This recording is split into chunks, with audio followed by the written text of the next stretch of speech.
తాకట్టులో ఉన్న బంగారాన్ని విడిపించి ఆ రోజు ఆన్లైన్ రేటుకే మేము కొంటాం. Sharma gold company. అందరికీ నమస్కారం. Welcome to Suman TV. నేను మీ రమ్య. అక్టోబర్ మాసంలో 1వ తారీఖు నుంచి 15వ తారీఖు వరకు 12 రాష్ట్రాల వారికి ఎలా ఉండబోతుందో తెలియజేయడానికి ఈ రోజు మనతో పాటు ఉన్నారు ప్రముఖ జ్యోతిష్య పండితులు నందిబట్ల శ్రీహరి శర్మ గారు. గురుగారిని అడిగి మరెన్నో విశేషాలు తెలుసుకుందాం. గురుగారు నమస్కారం. వాగర్థావివ సంపృక్తౌ వాగర్థ ప్రతిపత్తయే జగతః పితరౌ వందే పార్వతీ పరమేశ్వరౌ.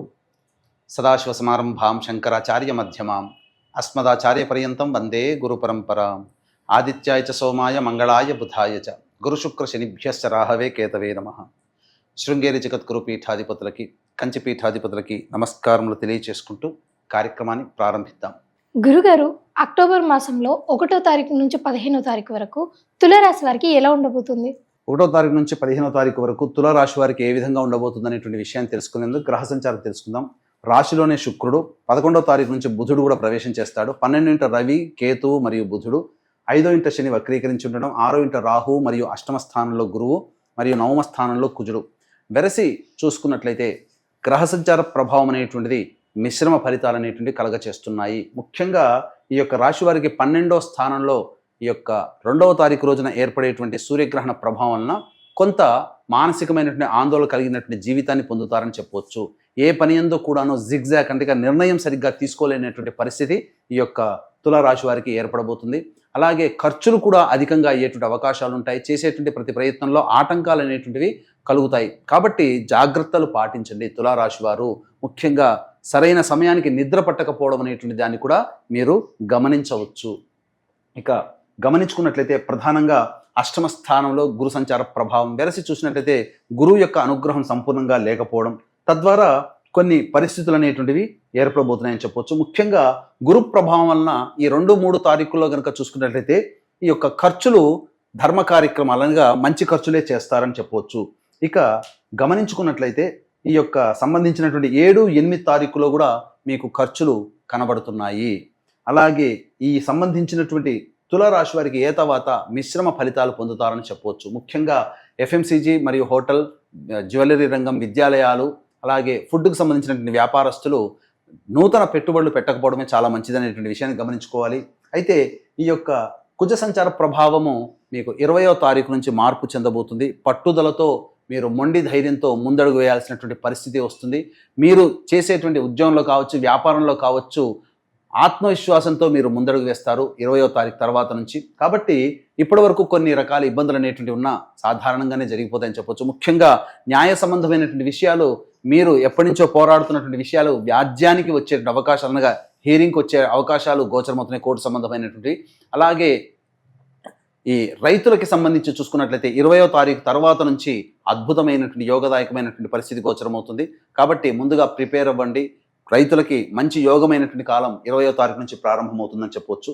ఇక విద్యార్థులకి కనుక చూసుకున్నట్లయితే ప్రధానంగా బాగా కష్టపడితే తప్ప పరీక్షల్లో ఉత్తీర్ణత కానీ, లేకపోతే కోరుకున్న చోట విద్యాలయాల్లో ప్రవేశం లభించాలంటే చాలా మటుకు కష్టపడాల్సినటువంటి పరిస్థితి వస్తుంది.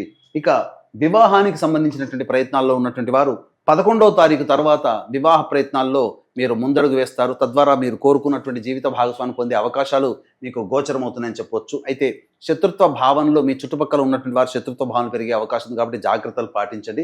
ఇక ఏ తర్వాత 1వ తారీఖు నుంచి 15వ తారీఖు వరకు మంచి చెడు ఏ విధంగా ఉండబోతుందో తెలుసుకుందాము. 1వ తారీఖు రోజున ప్రధానంగా ధన రాబడి అధికంగా ఉంటుంది. అన్ని రంగాల్లో ఉన్నటువంటి వారికి మంచి జరిగేటువంటి అవకాశం ఉంటుంది. ఇక 2-3 తారీఖుల్లో ఖర్చులు అధికంగా ఉండడం, మానసిక ప్రశాంతత లోపించడం, ఏ పని యందు శ్రద్ధ లేకపోవడం, నిర్ణయం సరిగ్గా తీసుకోలేకపోవడం అనేటువంటి విషయాలు మీకు గోచరమవుతాయి. 4, 5, 6 తారీఖుల్లో కనుక చూసుకున్నట్లయితే ఒక ప్రధానమైనటువంటి పనిని పూర్తి చేసుకున్నామనేటువంటి సంతృప్తి, విందులు, వినోదాలు మరియు స్నేహితులు, బంధువులతో విందులు, వినోదాల కార్యక్రమాల్లో పాల్గొంటారు. జీవితాన్ని ఆనందంగా గడపడానికి 4, 5, 6 తారీఖుల్లో ఉపయోగించుకుంటారని చెప్పవచ్చు. ఇక 7, 8 తారీఖులో కనుక చూసుకున్నట్లయితే ప్రధానంగా ధనపరమైనటువంటి సమస్యలు పెరిగేటువంటి అవకాశాలని, కుటుంబ సభ్యులతో వాగ్వివాదాలు చోటు చేసుకుంటాయి. కాబట్టి జాగ్రత్తలు పాటించండి. మీ యొక్క వాక్కుని ఎంత అదుపులో ఉంచుకుంటే అంత ఆనందంగా 7, 8 తారీఖుల్లో మీరు ఉంటారని చెప్పవచ్చు. ఇక 9, 10, 11 తారీఖుల్లో కనుక గమనించుకున్నట్లయితే అంది వచ్చినటువంటి అవకాశాలను వినియోగపరుచుకుంటారు. అలాగే సోదర సోదరీమణులు మీ యొక్క ఖర్చులకి అవసరాలకి తగ్గట్టుగా ధన సహాయం మీకు అందజేస్తారు. తద్వారా తెలిసిన వాళ్ళ ద్వారా మీకు ధనము చేకూరుతుంది, రాని బాకీలు వసూలు అయితే చెప్పొచ్చు. ఇక 12, 13, 14, 15 తారీఖులు ఇవి అంత మంచి రోజులు కావు. 12, 13 తారీఖులో కనుక చూసుకున్నట్లయితే ఖర్చులు గృహపరంగా వాహనపరంగా ఖర్చులు పెరుగుతాయి. అలాగే వాహనాన్ని నడిపేటప్పుడు జాగ్రత్తలు పాటించాలి, తల్లిగారి ఆరోగ్యం పట్ల శ్రద్ధ వహించాలి.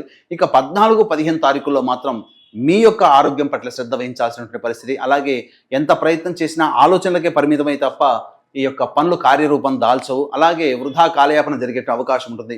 ఏతావాత ఈ యొక్క తులారాశి వారికి మిశ్రమ ఫలితాలు పొందుతారని చెప్పవచ్చు. అయితే గమనించుకున్నట్లయితే ఎంతటి వ్యక్తికైనప్పటికీ కూడా దైవానుగ్రహంతోనే అన్ని సమస్యలు పరిష్కరించుకుంటారు. పైగా తులారాశి వారికి ఈ యొక్క అక్టోబర్ 2వ తారీఖు రోజున సూర్యగ్రహణ ప్రభావం కూడా ఉంది కాబట్టి ఈ యొక్క మేష, వృషభ, మిథున, సింహ, కన్య, తుల, ధనుస్సు, కుంభ, మీన రాశుల్లో జన్మించిన వారికి సూర్యగ్రహణ దోష నివారణార్థమై అక్టోబర్ 3వ తారీఖు రోజున మధ్యాహ్నం 3 గంటలకి ప్రారంభమవుతున్నాయి. కేవలం పర్ హెడ్ 1500 రూపాయలకి చేయించడం జరుగుతుంది. మధ్యాహ్నం 12 లోపల మీరు గోతనామాలు నమోదు చేసుకోవచ్చు. అలాగే అక్టోబర్ 2వ తారీఖు రోజున మహాలయ అమావాస్య, పితృపక్షాలలో ఆఖరి రోజు కాబట్టి తండ్రి వైపు 3 తరాలు, తల్లి వైపు 3 తరాలలో మరణించిన వాళ్ళ యొక్క ఆత్మతృప్తి కోసం పిండ ప్రదాన కార్యక్రమం, తర్పణాది కార్యక్రమాలు మా పీఠం ఆధ్వర్యంలో జరపబడుతున్నాయి. వీటికి సంబంధించినటువంటి రుసుము వివరాలని కార్యక్రమ తదనంతరం కాంటాక్ట్ చేసి వివరాలు తెలుసుకోవచ్చు. గురుగారు, ఈ రాశి వారికి మెరుగైన ఫలితాల కోసం ఎలాంటి పరిహారాలు చేసుకోవాలి? ఈ రాశి వారు ప్రధానంగా ప్రతిరోజు లక్ష్మీ నృసింహ కరావలంబ స్తోత్ర పారాయణం చేయడము, అలాగే అవకాశం ఉన్నప్పుడల్లా శివాలయ సందర్శనం చేసుకొని అర్చనాది కార్యక్రమాలు చేసుకున్నట్లయితే చాలా మటుకు సమస్యల నుంచి బయటపడవచ్చు అని చెప్పొచ్చు. ఇవి మనం చెప్పుకునేటువంటి మీ యొక్క రాశి రీత్యా అనగా తులారాశి రీత్యా గోచార ఫలితాలు. కాబట్టి జన్మజాతక రీత్యా సమస్యలు ఎదుర్కొంటున్నారంటే జన్మజాతక రీత్యా ఉన్నటువంటి దోషాలు. కాబట్టి దగ్గరలోని మంచి పండితుల్ని సంప్రదించి తగు పరిహారాలు పాటించినట్లయితే సంపూర్ణమైనటువంటి నివారణ చర్యలు మీకు కలుగుతాయని చెప్పవచ్చు. గురుగారు, చాలా చక్కటి సమాచారాన్ని మా ప్రేక్షకులకు అందజేశారు. ధన్యవాదాలు.